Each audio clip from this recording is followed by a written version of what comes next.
Okay, next question. You get to grab her at the break. You're done. But it's good stuff. Thank you. Stand up. This will be completely off previous topics. Because of what I've learned recently and sort of backing off my own wussy behavior, I've started Can you hold to the date. mic closer? I've started to date some higher quality chicks that.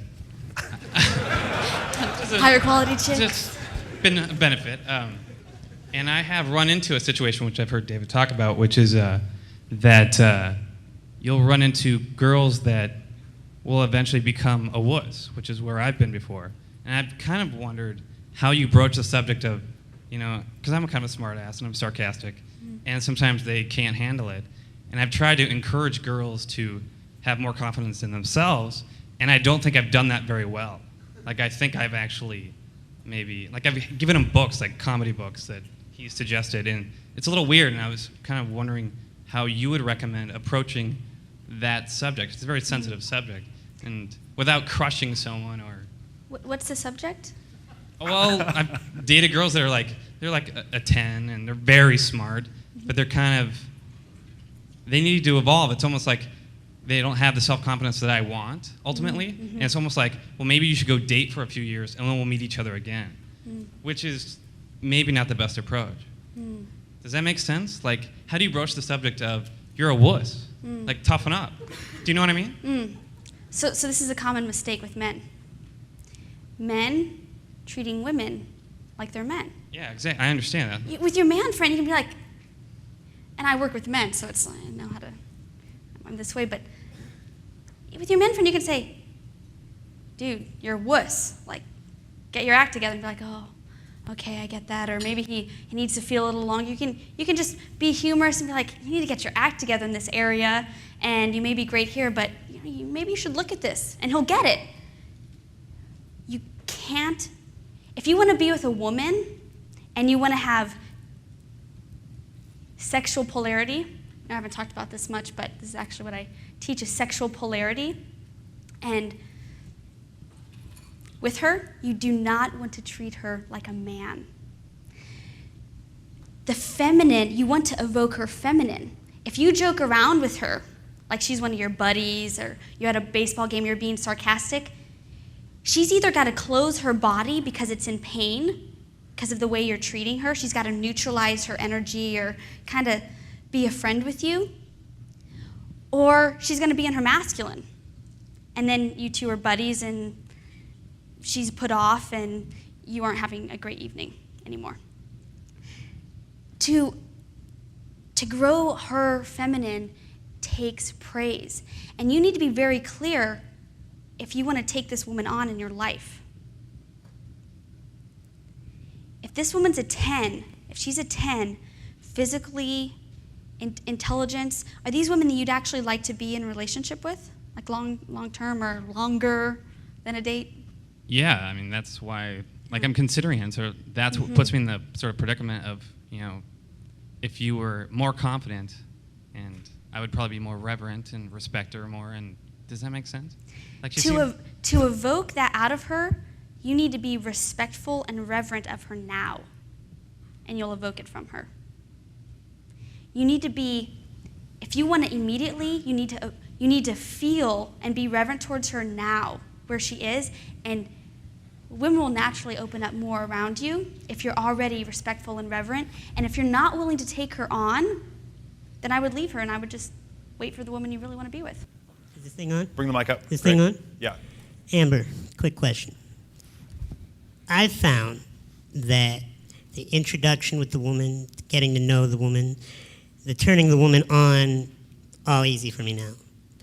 What my issue is I get him into the bedroom, and this is personal if that's okay, get him into the bedroom, and there's this secret voice that I think a lot of people have talked about, and that is this, getting her undressed, going for the move, going for the sex, all that area, that's dirty, wrong, girls don't like it. It's in the back of their mind. Faintly, they may be like, shut up, to that voice and go ahead with it.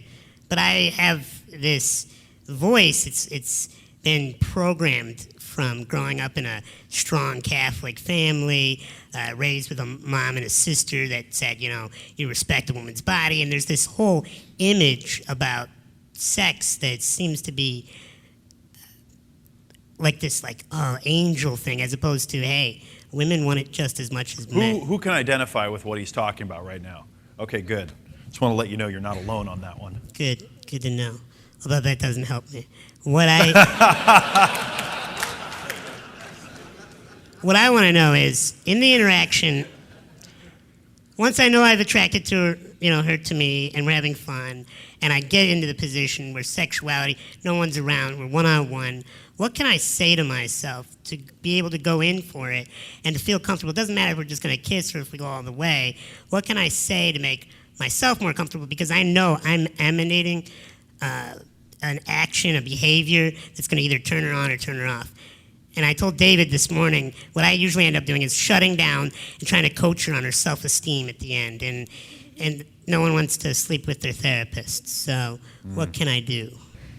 Some women have weird kinks about having sex with a therapist. But, Some women don't? Some women do. Okay. What a woman really wants to feel is not how you're covering over in your mind your insecurity or the voice of, oh, how do I do this or where do I go? She wants to feel how much your attention is on her. We're all going to have those voices, probably the rest of our lives. From the imprints of our childhood, from our body, whatever happened, we're all walking around with these neurological bodies. It's like we're born and we're these wide open babies. It's, babies' bodies are just completely open. And then we go through life, we get our little, oh, don't do that, or watching a movie and, oh, that's wrong, or, the slap from mother and, oh, don't do that. And we're walking around with these bodies, and we can do a certain amount of self-improvement to loosen them up, or at least have humor about our minds, our bodies, the insecurities we all have. And it's good to do self-development. And there comes a point where you can do affirmations all you want, but you just need to love anyways. It's like feeling her. She wants to feel how deeply your awareness is rested in her. And then you have way amounts of leeway to undress her any way that you'd like. Women, something else you said just about sex, so I can tell you guys. Women love great sex. Love.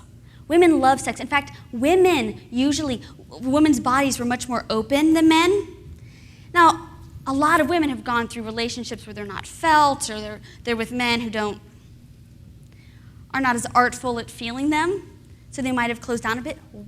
I work with women all of the time who want nothing more than a man to feel them and press them up against the wall lovingly, be like, you're mine.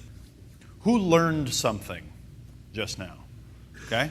Who learned something really interesting, got an aha that they could share? Who learned something they'd like to share? Want to stand up? Want to share?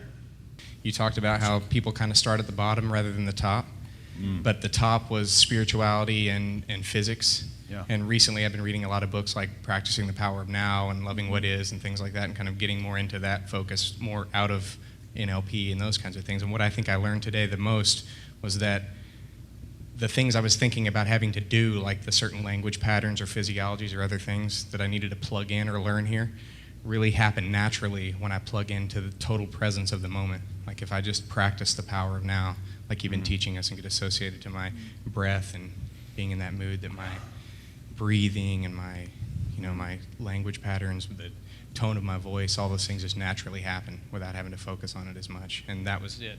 Without having to think about the discomfort between two men, it just was more of a deeper connection, a bonding, a brotherhood kind of a thing. Fantastic. Amber, thanks for being here. This is really cool. Thank you. I do have, I think my listening of you is